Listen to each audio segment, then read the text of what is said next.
నమస్తే అన్న. నమస్తే అన్న మీ పేరు? నా పేరు శ్రీనివాస్ రెడ్డి. శ్రీనివాస్ రెడ్డి. ఏం చేస్తుంటారు అన్న? Business business. ఎట్లా నడుస్తున్నాయి బిజినెస్? ఎట్లా నడుస్తున్నాయి? డల్గా ఉందా ఇప్పుడు? డల్ ఉన్నాయి. రియల్ ఎస్టేట్ డల్ అయిందా? అంటే కేసీఆర్ ఓట్లేనా ఇట్లా డల్? కేసీఆర్ పోవాలి కానీ జర మార్కెట్ డల్గా ఉంది. కొత్తగా మొన్న అసెంబ్లీ ఎలక్షన్స్ ఓకే అన్న. పార్లమెంట్ గతంలో బీఆర్ఎస్ ఉండే, ఇప్పుడు కాంగ్రెస్ వచ్చింది. ఎట్లా అనిపిస్తుంది? ఏమన్నా మార్పు కనిపిస్తుందా? ఏం మార్పు ఏం లేదు, అట్లనే ఉంది. అంటే మహిళలకు ఉచిత ప్రయాణం ఇవన్నీ పెట్టిన ప్రయాణం అయితే ఇచ్చింది కానీ మహిళలకు ఏం ప్రయోజనం ఉంది? ఆటో వాళ్ళకి నష్టం కలిగించింది, వాళ్ళకి ఇబ్బందులు జరుగుతున్నాయి. రైతులకు రుణమాఫీ అన్నాడు 2 లక్షలు, ఇప్పటి వరకు నేను వచ్చలేదు. డిసెంబర్ 9 తారీఖు చేస్తాను, ఇప్పటి వరకు దగ్గర 3 నెలలు 4 నెలలు అవుతుంది. ఇప్పటి వరకు దానికి పట్టించుకునేదే లేదు. మళ్ళీ ఆగస్టు 15 అంటుంది. మళ్ళీ ఆగస్టు 15 తర్వాత మళ్ళీ స్థానిక ఎలక్షన్స్ వస్తాయి. మళ్ళీ అప్పుడు కూడా వాయిదా వేసి ఇవే మాటలు కళ్ళబొల్లి మాటలతో దాన్ని పరిస్థితి అంతే. ఇప్పుడు పార్లమెంట్ ఎన్నికలు రాబోతున్నాయి. గతంలో మీకు ఎంపీగా రేవంత్ రెడ్డి ఉన్నాడు, ఎట్లుండే ఆయన పరిపాలన? ఎట్లుండే? ఎంపీగా ఉన్నాడు, అప్పుడు ప్రశ్నించే గొత్తు కానీ ప్రజలందరూ ఆయనకు సపోర్ట్ చేసి గెలిపించారు. కానీ ఒక్కసారి కూడా ఇప్పటి వరకు కూడా పార్లమెంట్కి వచ్చి పట్టించుకున్న సమస్యలు కానీ ఏమున్నాయని పట్టించుకోలేదు. ఓకే.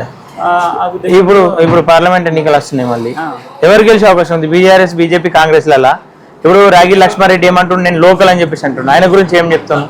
రాగి లక్ష్మారెడ్డి బీఆర్ఎస్ పార్టీ ఎక్కడ ఉందన్న లేదా అయ్యా?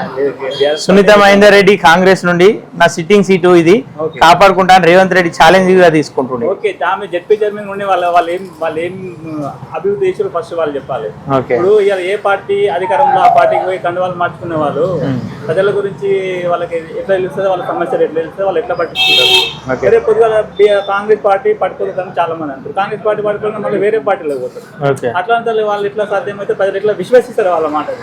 ఈటల రాజేందర్ 100% గెలుస్తాడు, గెలిచి తీరుతాడు 100%.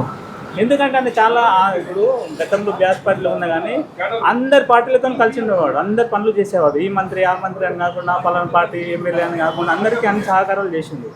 ఆయన చాలా అభివృద్ధి చేసింది. అందులో లోకల్ క్యాండిడేట్. కానీ మొన్న ఏదైతే పార్లమెంట్ అంటే అసెంబ్లీ ఎన్నికలు ఉన్నాయో 2 చోట్ల ఓడిపోయింది కదా, ఇంత పెద్ద పార్లమెంట్ లో గెలిచే అవకాశం ఉంటుందా?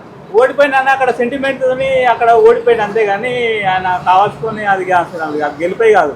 నేను చచ్చిపోతా అని నా ఫ్యామిలీతో మొత్తం కిరోసిన్ ఊరుకొని సూసైడ్ చేసుకుంటామంటే ప్రజలకు ఎవరికైనా సింపతి కలుగుతుంది.